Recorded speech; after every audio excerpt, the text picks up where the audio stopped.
Para falar sobre um assunto tão importante e gostoso, eu recebo o nutricionista Marcelo Saldanha. Obrigado por ter aceitado o convite, Saldanha. Eu que agradeço o convite de estar aqui com você, bater esse papo sobre alimentação. Comer é bom, né? Adoro, coisa que eu mais gosto de fazer. E aí, as pessoas hoje têm medo de comer, né? Eu estava dando uma palestra uma vez, sei lá, devia ter umas 400, basicamente eram mulheres, 400, 500 nutricionistas. E um dos slides da minha apresentação era um sonho, a comida, o sonho. A padaria. Isso. E quando apareceu o slide, eu ouvi um suspiro, né? Aquela... E aí eu perguntei, quem aqui comeu um sonho nos últimos 3, 4, 5 meses? Só uma pessoa tinha comido. Eu falei, pô, se vocês gostam tanto, por que não? Aí, não, é ruim, é proibido, é isso, é aquilo, é tal. E eu vejo que muita gente, na hora de decidir um alimento, fica com medo. Como que tem funcionado essa relação das pessoas com a comida? Eu acredito que a gente vive hoje um momento delicado em relação à alimentação, porque nós temos um excesso de informação e esse excesso de informação muitas vezes atrapalha mais do que ajuda. E as pessoas, como têm essa dificuldade de selecionar, de entender o que realmente é mais adequado para se consumir, fica com essa apreensão. Mas o que eu acredito é que nenhum alimento deve ser proibido. O que a gente precisa ter é parcimônia, ter equilíbrio nas escolhas. Mas eu não acredito que a gente deve excluir nenhum tipo de alimento, nem o sonho da padaria. Nem o sonho da padaria. Nem o sonho da padaria. E aí é engraçado porque, mesmo jeito que você tem alguns alimentos que são colocados nessa categoria de proibidos, você tem alguns que parece que se você está comendo, pronto, né? Aquilo por si só resolve. Então hoje você tem shot matinal, shot da imunidade. A gente passa meio que a terceirizar a qualidade da alimentação por um único alimento ou por alguma combinação ou mesmo suplemento. Você percebe isso e tem alguma eficácia esse tipo de shots? Eu percebo isso sim, e acho que os dois pontos, na verdade a gente tem um contraponto aí, né? Da mesma forma que a gente não deve proibir nenhum alimento, a gente também não pode acreditar que um único alimento vai salvar toda a nossa alimentação ou torná-la saudável por uma única escolha. Então eu acredito que a gente tem que ter esse contraponto bem claro e entender que a alimentação ela parte de um padrão de escolhas. Então são várias escolhas de vários alimentos que a gente combina no dia que vai tornar a nossa alimentação mais saudável ou até menos saudável. Com relação a essa questão do shot, eu acho muito curioso isso, mas o que a gente tem em termos de literatura é que, na verdade, pouco vai haver de mudança adotando o shot, mas eu acredito que tem um ponto importante. Eu vejo o shot muitas vezes como um gatilho. A pessoa acorda e aquele shot coloca ela num modo que ela vai falar assim, pô, agora eu tomei meu shot, aí eu vou tomar um café mais equilibrado. Faz melhores escolhas ao longo do dia. Ela muda o padrão de escolhas ao longo do dia por causa daquele shot. Mas o shot em si, ele provavelmente não vai causar nenhuma mudança.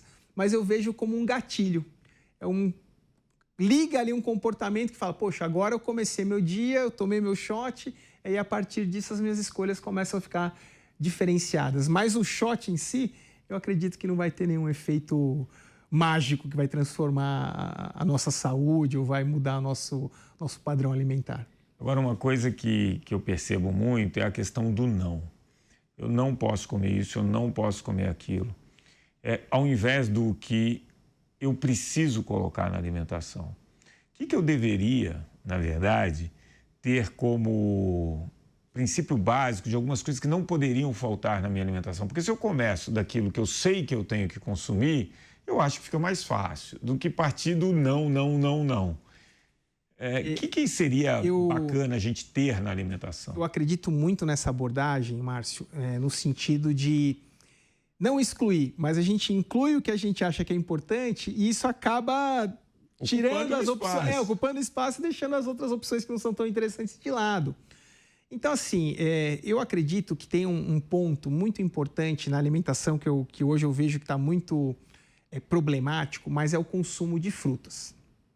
né? Então, frutos, de maneira geral, acho um ponto muito importante. Hortaliças, de maneira geral, né? Os vegetais, legumes, verduras. Isso a gente precisa conscientizar as pessoas para aumentar o consumo. Então, esses são 2 pontos ali que são os alimentos que são ricos em fibras, vitaminas, sais minerais. Esse é um ponto que eu acho crucial em termos de qualidade. Então, eu já começo atacando isso. Quantas frutas você está consumindo por dia? Aonde que a gente pode, dentro de um planejamento nutricional, encaixar essas frutas melhor? Vai ser uma sobremesa, vai ser um lanche, vai fazer parte do café da manhã. Eu já começo a ver aonde eu posso colocar essa fruta. E aí, na hora das refeições principais, eu sempre falo, poxa, vamos colocar aqui uma salada, vamos colocar um alface, um tomate, uma beterraba, uma cenoura, vamos montar um prato colorido. Então, eu sempre vejo esse ponto aí como um ponto muito importante em termos qualitativos, né? Então, quando a gente já pensa na alimentação, na qualidade da alimentação, me vem essa categoria de alimentos aí, já me salta aos olhos. Quando você fala ali das frutas, dos legumes, das verduras, até dos cereais integrais, né? Você falou aí de vitaminas, minerais e fibras, né? Quer dizer, você também tem uma questão de ter um maior aporte de alimento, uma menor quantidade de calorias. Isso. Você melhora a saúde do seu intestino, né? Porque você melhora o trânsito intestinal, você melhora a qualidade da microbiota. E você tocou muito no ponto de vitaminas e minerais. Sim. E eu vejo uma certa preocupação das pessoas em eu preciso bater a meta de proteína. Eu vou escolher o meu alimento pela quantidade de proteína, sem olhar essas outras variáveis. Se fala muito da proteína, principalmente porque hoje, numa sociedade brasileira envelhecida ou envelhecendo, a preservação de massa muscular é importante. Mas ela não é a única coisa que vai determinar um envelhecimento saudável. Então, eu queria que você falasse dessas 2 coisas. Dessa fissura pela proteína que a gente tem e da pouca atenção que a gente tem nos micronutrientes, que vão fornecer essas vitaminas e minerais e qual a importância deles na nossa alimentação. Eu acredito que a gente tem que considerar a importância de todos os nutrientes na nossa alimentação. E a proteína, com certeza, tem o seu papel, né, na construção dos tecidos. Então, quando a gente pensa em massa muscular, quando a gente pensa em massa óssea, quando a gente pensa na construção do nosso corpo, nos elementos que constroem o nosso corpo, a estrutura do nosso corpo, a proteína é fundamental. E aí você tocou um ponto que é muito importante, Márcio, que durante o envelhecimento a gente tem naturalmente uma perda de massa muscular, uma perda de força, uma perda de funcionalidade que vai ocorrendo gradativamente. E aí, uma das ideias é que, nesse sentido, associado, né, ao exercício físico, ao treinamento físico, principalmente o treinamento de força, esse consumo de proteína ele é importante para manter essa massa muscular. Só que o que a gente precisa entender é que atingir essa meta, ou bater essa meta de proteínas, não é tão difícil como a maioria das pessoas acredita. Então, se a gente pensar aí e trabalhar com um valor de 1,6, 1,5 gramas de proteína por quilograma de peso, e você tem uma pessoa ali por volta de 70 quilos, essa pessoa vai consumir por volta de 100 gramas de proteína. E aí você vai me falar, mas o que é isso, Saldanha, em termos de alimento? Se essa pessoa consumir ali um filé de frango, 100, 120 gramas na hora do almoço, ela já vai ter por volta de uns 25 gramas de proteína. Se ela consumir um bife à noite, mais ou menos o mesmo tamanho, 100, 120 gramas, e eu estou falando que é um bife pequeno, pequenininho. Você vai ter mais 25 gramas de proteína ali. Então, você já tem 50 gramas, você já tem metade do que você precisa. E aí você não falou de um arrozinho feijão. O arroz com feijão é uma fonte de proteína. Um copinho de leite, um copo de leite. Vai comer um sanduíche, de repente, aí você colocou uma fatia de queijo branco. Você vai somando isso no dia, atingir essa meta de proteínas é relativamente fácil, não é tão difícil de se atingir. E aí a gente tem agora uma tendência, né, geral dos alimentos, principalmente industrializados, enriquecidos com proteínas. Então, quando a gente começa a ver e vai no supermercado e encontra até água com proteína, Então aí você começa a ver todas essas opções que a gente tem hoje, isso está sendo amplamente aí, trabalhado, né? Em termos de venda, de comércio, então comercialização. Atingir essa meta não é tão complicado. Por um outro lado, a gente vai ali numa investigação epidemiológica, populacional, e o que a gente começa a perceber é que o consumo das hortaliças, dos frutos, vem sendo reduzido. Principalmente ali, adolescência, infância, cada vez menor, se dando menos importância para isso nessa fase crucial do nosso desenvolvimento. Então, aí você tem um contraponto. A gente está valorizando bastante a proteína e, de novo, proteína, claro, se a gente pegar, né, a origem da palavra, protídeos, é de fundamental importância. É sem dúvida. Mas a gente tem também as fibras, as vitaminas, os sais minerais, como essenciais para o funcionamento do nosso corpo. Todos os macronutrientes têm suas funções, claro, e a sua importância, né? Todos. E hoje o que eu percebo eu vou zerar o carboidrato porque o carboidrato engorda. E eu vou consumir proteína porque proteína me dá músculo. Como que se fosse simples assim, né?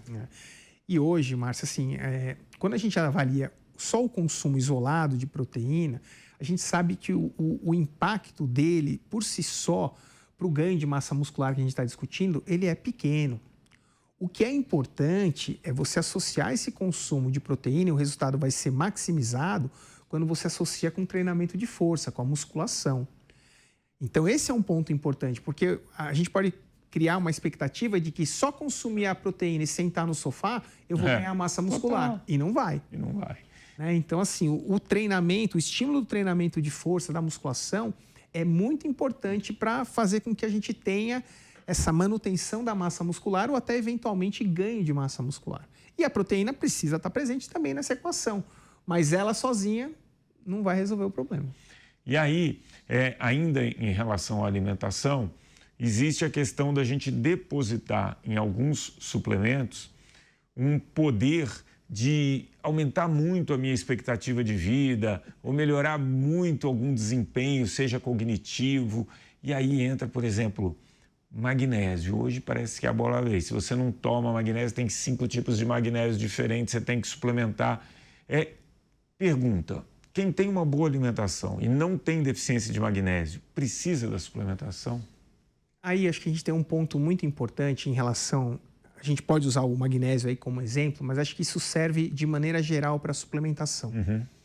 Antes da gente pensar em suplementação, a gente precisa avaliar se existe a necessidade. Então, há uma deficiência clara?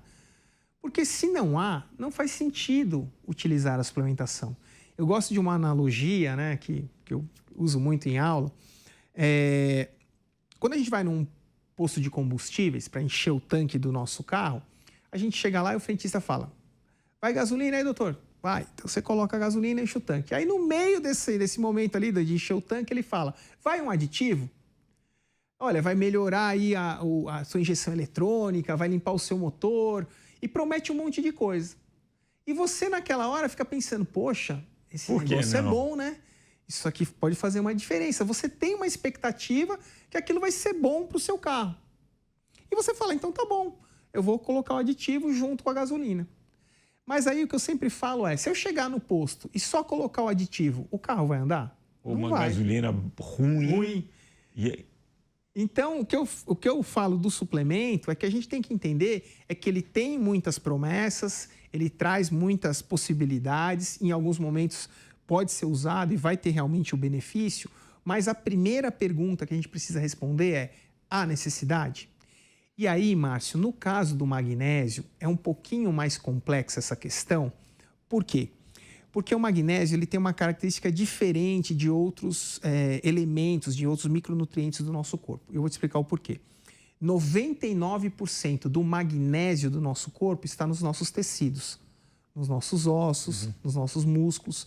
E só 1% de todo o magnésio do nosso corpo está no sangue. Circulante. Então, quando você faz um exame de sangue para ver a quantidade de magnésio, dificilmente você vai ter uma informação muito precisa do estado, da quantidade de magnésio que você tem no seu corpo. Então, é muito mais complexa essa questão, tá? Então, o que a gente sabe hoje do magnésio? A gente tem alguns efeitos do magnésio? Sim. A gente tem alguns efeitos em relação a melhorar a pressão arterial, melhorar a glicemia, algumas ações anti-inflamatórias. A gente tem alguns efeitos. A gente tem o magnésio, Márcio, participando de mais de 300 reações no nosso corpo.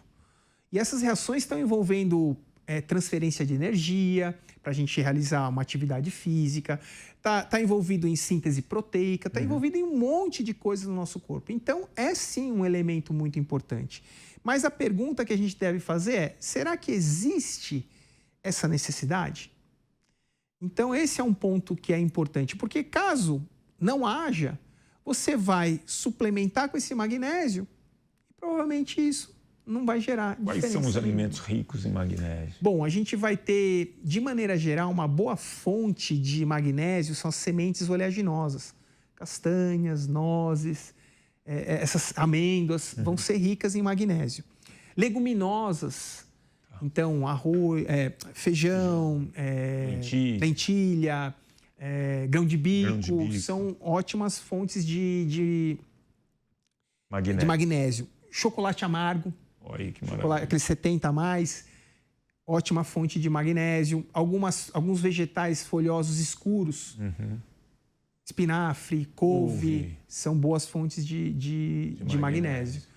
Então, a gente, de novo, se a gente pensar numa alimentação variada, provavelmente a gente vai atender essas necessidades de magnésio, que são baixas. Para você ter uma ideia, eu vou te dar um número aí, mas para mulheres fica em torno de 300 miligramas de magnésio por dia a recomendação.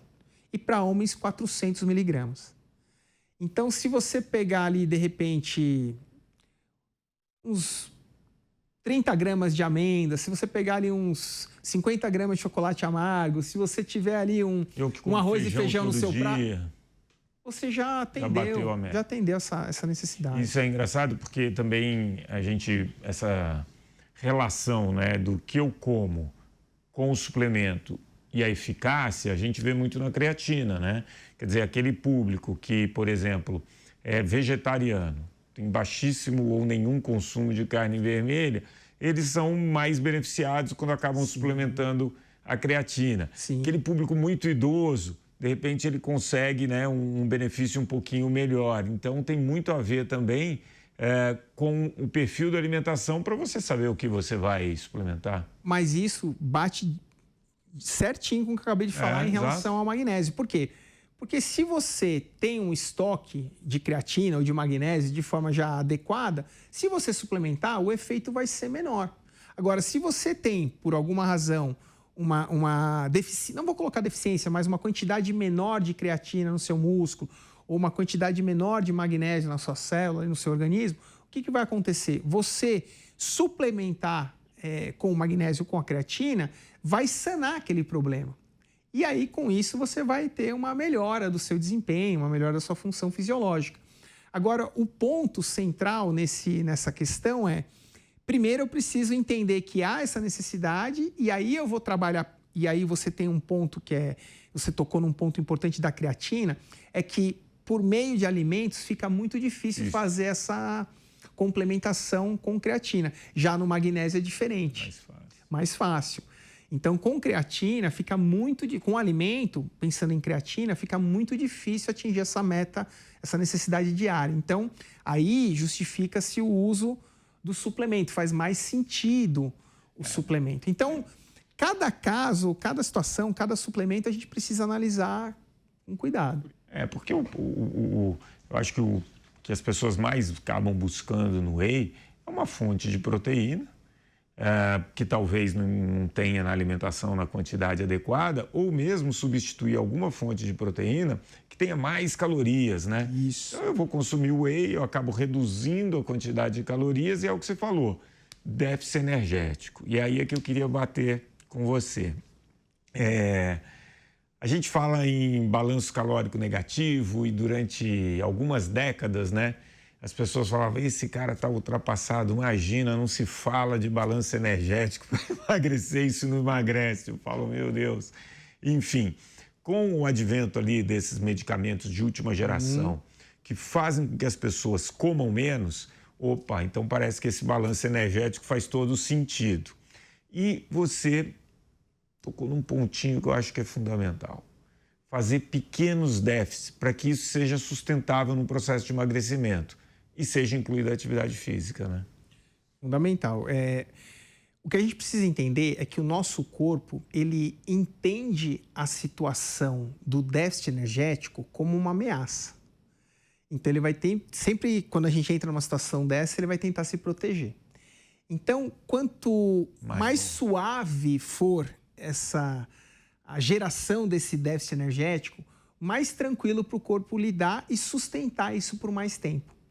Então, quando a gente pensa num planejamento nutricional para perda de peso, para emagrecimento, que seja sustentável, que seja para longo prazo, é mais interessante começar com uma magnitude de déficit energético menor e manter ela por mais tempo.